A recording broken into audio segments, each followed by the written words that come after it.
Hello guys, and welcome back to a new video in the first of a new series I'm calling Back to the Future. So this is where I'm looking over my entire life's breadth of video game release years and looking back at what those years meant to the gaming industry. This time we're going all the way back to 2001, so 20 years ago.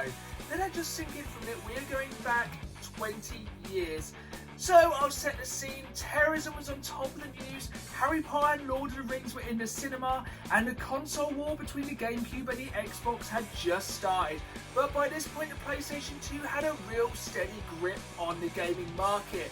But what games can we look back on at 2001 if you ask? Well, let's jump straight in and check them out.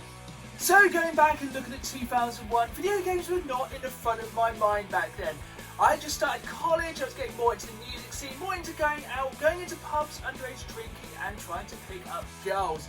But there's one thing I still can get my mind off, and that was when I went into an electronics boutique one day and saw a demo stand for the new Xbox. So that absolutely blew me away, and this was the game I saw playing on that day, and that is of course Halo Combat Evolved for the original Xbox. And this for me is such a zeitgeist for 2001. In the nights when we actually stayed in, we had LAN parties, we hooked up 2 or 3 massive CRT TVs, we connected them either side of the room, we put bits of wood, we put blankets, we put whatever we could so you couldn't look at each other's screens. But these were some of my favourite gaming nights with friends, just staying in, playing those multiplayer matches, and you know it was all about Blood Gulch. This for me was one of the best multiplayer experiences. It was the best couch co-op, and I think as it moved on to Xbox Live, it kind of ruined it a little bit. But man, those late nights in 2001 playing Halo on the original Xbox were amazing. The problem was with the launch of the original Xbox in 2001, all the other companies had already established their console. The PlayStation 2 was already huge at this time, and the GameCube and Dreamcast were still knocking around in the background. A lot of people didn't really think there was space for another big console for the home market. And the thing was, in 2001 there wasn't a huge amount of games even released for the original Xbox, other than Halo, which of course was incredible. One of the other ones that I always remember will be Oddworld Munch's Odessey. So I used to be a massive fan of Abe's Odessey on the PlayStation 1, so I think for Microsoft to bring this franchise to the original Xbox was a really big step in the right direction, and kind of showed they were going to be a major player in the console wars. As well as the original Xbox, there was of course the GameCube back in 2001. Now myself personally, I did not have one, as I was 16 trying to be cool and I didn't want to be stuck with the kiddie Nintendo purple box console. Obviously looking back now, we realise that was an absolutely amazing console and had some really important games such as Super Smash Bros. So this took everything that was good about the N64 version of Smash Bros and absolutely destroyed it. There's people to this day, 20 years on, that still say this is the best Smash Bros game, and it is seriously hard to argue with them, especially considering people are still using that GameCube controller to play Smash Bros today. So for me back in 2001, there was one very specific reason I was jealous of the people who had a GameCube, and that was for one game, and that is of course Star Wars Rogue Leader Rogue Squadron 2.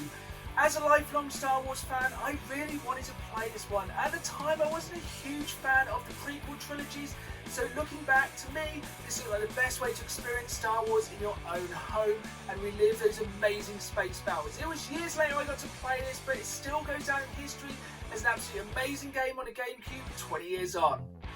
When we look back on 2001, we kind of have to look back in a sad way, as it kind of was pretty much the death of Sega. The Dreamcast just didn't really stand up to the competition of the PlayStation 2, especially with the Xbox and the GameCube as well. Sega was just kind of losing its grip, but it was Sega who was one of the first consoles to kind of step into the online market. So looking back, without this, they really did change gaming for the better, even though it did come at a cost. While in 2001 I may not have owned a Nintendo home console, I did actually own the Game Boy Advance, and one of my favourite games at that time was Mario Kart Super Circuit.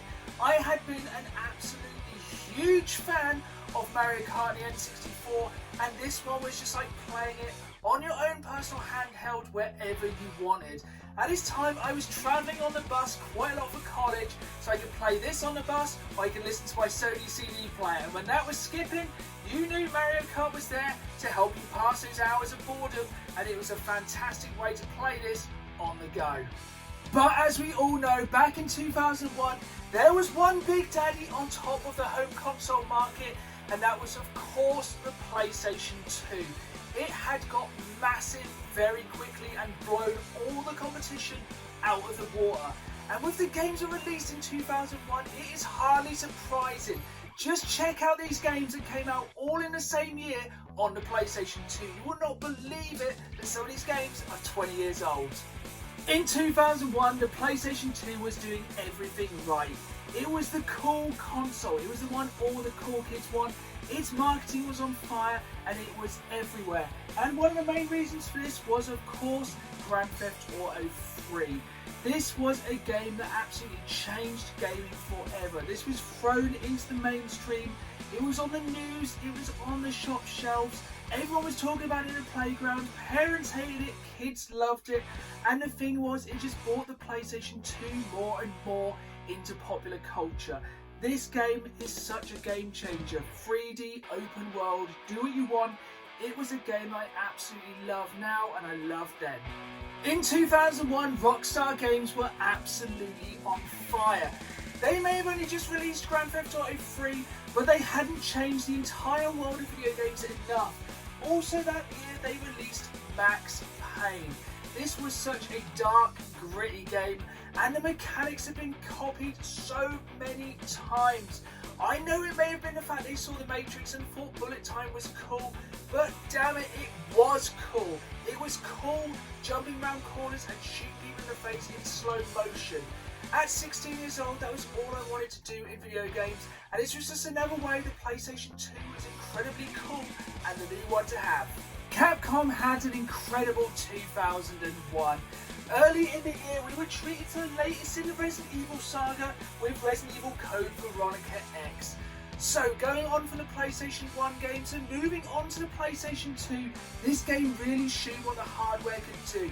This was a little bit of a departure, making it a bit more open world and kind of opening up the environment with a more powerful software.